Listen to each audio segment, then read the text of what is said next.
Housing 2018 is the biggest gathering of housing professionals and people involved in housing in Europe, certainly in the UK. It's the place to come to network with your colleagues, to really get an insight into what's going on, to learn some stuff that you didn't know before, to learn some really big picture things, to gain some insight, and to learn some things that you can take back to work and start doing straight away. There really isn't anywhere else better that you can come to achieve those kind of things, and it's great fun as well. The key outcomes from Rethinking Social Housing, probably the most important part of it actually, was that it's not just about what CIH thinks, it's about what all the people who are involved in Rethinking think. And overall, that's more than 3,000 people, and 40% of them were people who live in social housing. So that's a really, really important thing to come out of it. In terms of the conclusions that we drew, well, it's things like actually saying we need to have a commonly agreed definition of what is social housing. We need to know what we're talking about.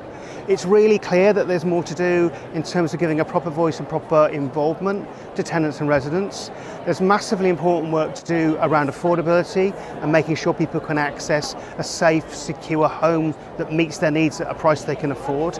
And some pretty big issues around challenging some of the stigma that applies to social housing. We won't get to where we need to be without doing all of those things. And also, most importantly, there's not enough of it. We simply need to build more social housing at rents that people can afford, because a lot of the problems we experience at the moment are actually the problems to do with a lack of supply and the rationing that comes as a result of that.